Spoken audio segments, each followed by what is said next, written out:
নমস্কাৰ। আজি আবৃত্তি কৰিবলৈ লোৱা কবিতাৰ শিৰোনামা মনৰ খবৰ। কবি স্নিগ্ধাৰাণী গগৈ। প্ৰকাশিত কাব্যপুথিৰ নাম প্ৰাণপুৰবী। আমি সঁচাকৈয়ে হৃদয়হীন হলো। যন্ত্ৰণাৰ আকাশীলতাত প্ৰত্যেকেই ইজনৰ হাতত সিজনৰ হৃদয়বোৰ হেঁচি ধৰি আত্মনিয়ন্ত্ৰণৰ সবল যুক্তি দিব পৰা হলো।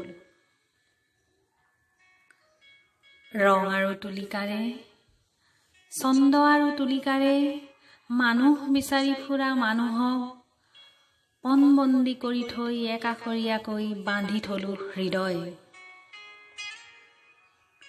কোনে জানে, কোনে কব কেতিয়া আহিব ন্যায়ৰ সতে হৃদয়? গছে পাতে ফুল হৈ প্ৰেমেৰে ঢাকিব অপ্ৰেম। ইজনে সিজনৰ হাতত ধৰি বিনিময় কৰিব হৃদয়।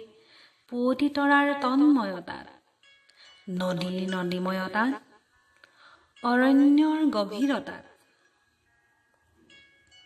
ধন্যবাদ।